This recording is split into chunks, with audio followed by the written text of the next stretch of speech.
This week on ESPN's Monday Night Football, Peyton Manning and the Colts seek revenge for a Week 1 loss to AFC South rivals, the Texans, in a game where Arian Foster ran away with a stellar breakout performance. It's the Texans-Colts. It's ESPN's Monday Night Football, 8:30 Eastern. Our coverage begins at 7 Eastern with Monday Night Countdown served up by Applebee's. That was easy for me to say. Shouldn't be a lack of points scored in that game. No, I don't think so. Be pretty entertaining like this race. It sure is. Juan Pablo Montoya is up front right now with Jamie McMurray, Kevin Harvick, Clint Boyer, Casey Kane. That's your top 5. We've had 45 lead changes between 18 different drivers. In fact, the most laps led is 12 by Dale Earnhardt Jr. out of the 86. But there is a development further back in this field. Denny Hamlin has lost contact with the pack. There he is. He is a full 25 seconds behind. What's going on, Vince? They're not worrying down here. He just simply lost the draft, and Denny Hamlin and crew chief Mike Ford have been discussing their situation, going to try to get up and get with somebody. They know there's a lot of race left. They know they've got a good race car, so no problems in their mind, but certainly it looks dramatic. Jamie? And Kyle Busch, Denny's teammate, came on the radio and said, guys, what's happening with Denny? Do I need to drop back and wait for him to help him move forward? Dave Rogers, crew chief, said, theoretically, I should say yes, but I would hate to see both of us lose this race. Boy, he is half a track behind. I mean, Denny right now is in the tri-oval. These guys are in the middle of the backstretch. That gives you an idea of what is going on right now. Yeah, and he's losing 3 seconds a lap, so they might be saying that they're not too concerned, but they have to be concerned right at this moment, especially as we've seen only one caution to this point. There you see Kyle Busch. Kyle is 28th right now, and he is 4 seconds behind the race lead because he's in the mix of that pack that is freight training their way around this 2.66 mile oval. Yeah, and you might ask how Denny Hamlin could lose the draft. I mean, he has a fast race car, but if you're hanging out back there and something happens that you see and all of a sudden you jump out of the gas right quick, you can't recover, especially if nobody's pushing you from behind. And next thing you know, you're losing 3 seconds a lap, Andy, and you can't catch up. Once you lose contact, then it's done. It's over. You can't get it back unless you have somebody to run with. Well, guys, we have 100 laps to go. This is the first time today where we've seen pretty much a single file. The 2 cars right there that are on the inside line. But really, this is the first time where it hasn't been side by side. There you see Michael Waltrip. And let's listen in on his radio. He was talking about Denny Hamlin. Hey, but 11's kind of lost it, and he's asking for some help here. 11 is just entering the tri-oval now, so we need to think about that. He's way back, junk. He's way back. Yeah, he's just so far behind. I mean, he's over a half a lap behind Michael at this point. Yeah, you can't get back. You can't put yourself in that position right now. I don't think, even though we've seen 2 cars run faster, they're going to have a hard time. That'd be a huge chance for somebody to take. Obviously, Michael in the situation he's in, he could help a Toyota friend there. Denny is now 30 seconds behind the race leader. Rusty, you want to jump in on this? Oh, man, I tell you, I disagree with some of the stuff up there. I'd take, if I was Michael Waltrip, that 55 car, he's got nothing to lose. He's just doing a couple of races a year. Go on back there and help that Toyota teammate of Denny Hamlin. Those 2 guys hooked up. They can put out some fast laps and not lose any more than he's losing. I think that's what he should do. And I got to tell you, I really think that's what Joe Gibbs guys are thinking right now. Hamlin's in trouble. He does not need to go a lap down, and they can fix his problem right now, guys, if they do something about it right now. I almost agree with you, Rusty, because if he does go back there and help Denny Hamlin, Denny's going to owe him a big-time favor, and nobody pushes on this track better than Denny Hamlin. If it came down to the end of this race, Michael Waltrip could be the winner. Yeah, absolutely. I think that'd be a great thing for Michael Waltrip to do, or any of the Joe Gibbs guys, because, Andy, we know that 2 cars running bumper to bumper can outrun this whole field. Yeah, the problem that you run into, though, is that switching back and forth back there. You're going to lose time in that, too. So it's going to be very iffy if they would be able to stay out there and keep that pace for very long. Even though we see how the 2 cars can run, it makes it difficult because of how long you can do it and taking a chance of running them hot. Yeah, and it's getting worse by the second, too, because now the pack is in the tri-oval. Denny Hamlin's now coming off turn 2. They're catching him really quick.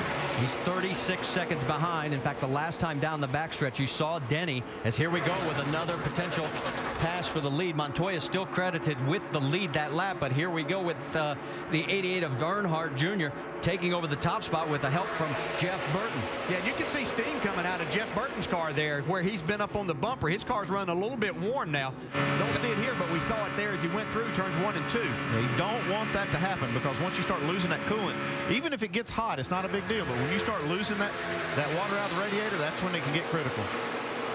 97 laps to go here at Talladega at the AMP Energy Juice 500 at Talladega Superspeedway.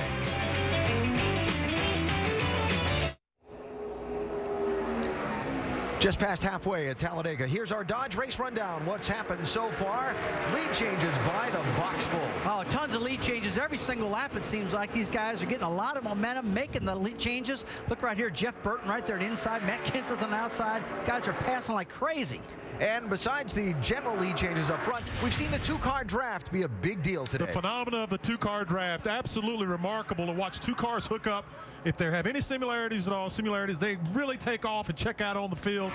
It's unbelievable watching these cars dance around in these two-car pods all day long, really fast. And as far as the top contenders in the chase for the Cup, two of them have led today. Denny Hamlin and Kevin Harvick have led a lap. Meanwhile, Jimmy Johnson has not. And Hamlin, the one that's in trouble right now. Johnson's running 28th. Harvick is running up in 5th position. But Denny Hamlin is back in 31st position. He lost the draft a little while ago, and he's about to get put a lap down, right? And as fast as two cars are together, one is equally as slow. We've seen a difference of 3 seconds per lap. You lose the draft here, you're going a lap down fairly quickly. So there you see Hamlin, and just behind him, here comes the pack. Don't look in the mirror. Vince, you got something on Denny Hamlin down there for us. Well, I'll tell you, Denny Hamlin has not said a word on the radio. Mike Ford has remained calm, but I don't know how they can with that sight coming in his rearview mirror. I can tell you that Joe Gibbs and J.D. Gibbs had a conversation down below the pit box, and then Joe Gibbs went up top on the pit box and spoke with the crew chief, Mike Ford. Now, I spoke with J.D. Gibbs, and he said that they had considered trying to get one of the other Toyota teams to drop back, but the fact that Denny was so far back prohibited them from doing so. He said, right now, we just got to see what we got and what happens. Not a good position. Tell Joe it's time for the old Hail Mary play. And just a little added drama twist. Remember on the set of caution flag pit stops, a little while ago, Kevin Harvick stayed out and didn't pit with the leaders. If he continues to do that, that takes the tool of the wave around out of Hamlin's crew chief Mike Ford's hands. Yeah, we're seeing some great strategy with some of these new rules. Not only did he stop Jimmy Johnson from leading a lap, but if he's going to control a race like that, he can stop these guys from taking the wave around and getting the lap back. You know, looking at the number of cars on the lead lap, we have less cars on the lead lap than we've had here in the past, and that might be a factor of Kevin doing that. While we watch Kevin Harvick, Andy, you want to debate that, whether it takes that tool of the wave around out of their hands or not? Well, here's the only problem with that. It does if the leader stays out until they get the one to go, because that's when the wave around starts. Right. They have to make a pit stop by then if they're going to make one, and they can't. They wouldn't sit out there on a quarter of a tank of fuel just to keep somebody down a lap from taking that wave around. So I don't think you'll see them do that. I don't think we'll go to that drastic a measure, because they would have to stay out themselves. But if they stay out until one to go and then pit, that does take that away from the 11 car, right? Well, if they stay out to one to go, they have missed their opportunity to pit. They'll have to be pitting under green, because the field will be coming around to get the green while they're coming down pit road. Well, no matter what happens, I can tell you one thing. This is a huge mistake on Denny Hamlin's part. Unbelievable that nobody went back there and got him when they had the opportunity to help him. All right, so here it goes. Denny Hamlin's about to go a lap down, and now he's got some work to do as we go upstairs to Marty, DJ, and Andy. Yeah, the big question now, Alan, is he's got to find somebody to tuck in behind, because this has been a single file line for about the last 10, 12 laps. Yeah, the biggest thing, he's going to have to try to keep himself in that lucky dog spot. There are other cars one lap down, and he's going to have to try to run hard right here. And I know Rusty said it was a mistake. Sometimes, I said yesterday, I've done this type thing, following the back. It's hard work back there. You can't just go back there and sit. You have to really pay attention to what's going on. And when you get yourself in a position when nobody's behind you and anything happens, you have to check up a little bit. This is a situation you find yourself in. So maybe they'll get fortunate right here soon, get a caution where they can get back on the lead lap. Well, you saw David Rudiman open the door, and that allowed his fellow Toyota compatriot, Denny Hamlin, to slide on in.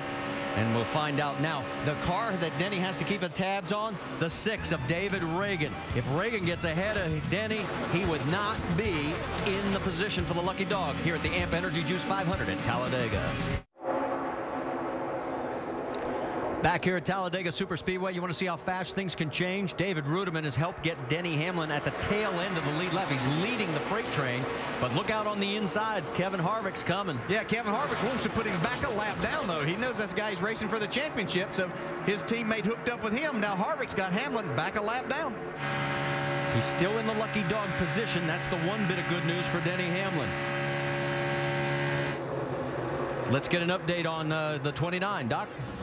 Just spoke with Gil Martin. He said, we're going to do whatever we can to put the 11 a lap down, which had just gone by. And he said, and by the way, if we get a caution flag, we're going to stay out again as long as we can. Whatever we have to do to keep that 48 from leading a lap. Well, let's stay on the racetrack until the green flag waves if we have to come down and pit. But we're not going to let Jimmy Johnson lead a lap if we can help it. And just to give you an idea, those 5 bonus points, how important they are right now. And of course, as we always say, this is going to change, and usually does, but look how this would shake things up. Yeah, and Harvick certainly would like to stay out here. Dale Earnhardt Jr. has led 22 laps. Harvick's got a lot more to lead, but he'd like to rack up some laps here right now, trying to get those extra bonus points for leading the most laps. Again, we remind you that Denny Hamlin's biggest worry, as long as he's in that lucky dog spot, the 6 of David Reagan.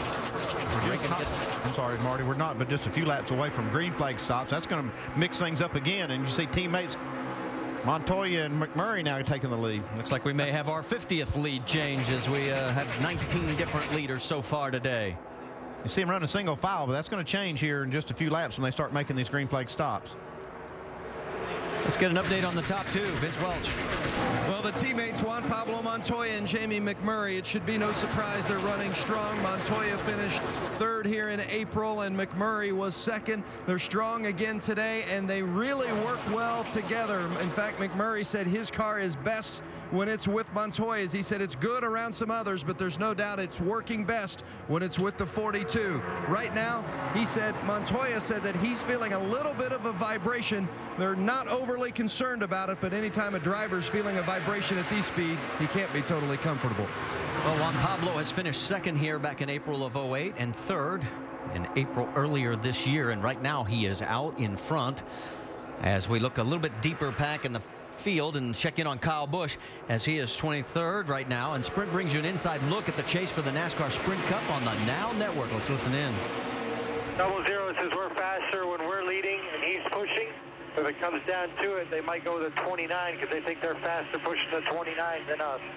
Whoever restarts up front, in front or behind each other and pushes like hell, it's all it comes down to anymore, unless they let this thing go green to the end. For more NASCAR stats, in-car audio, and live race radio, check out NASCAR Sprint Cup Mobile at sprint.com/speed. Here we go again. Matt Kenseth looks like he's going to take the point right now with Jeff Burton behind. And pit stops are just around the corner. 80 laps to go next time by here at the AMP Energy Juice 500 at Talladega.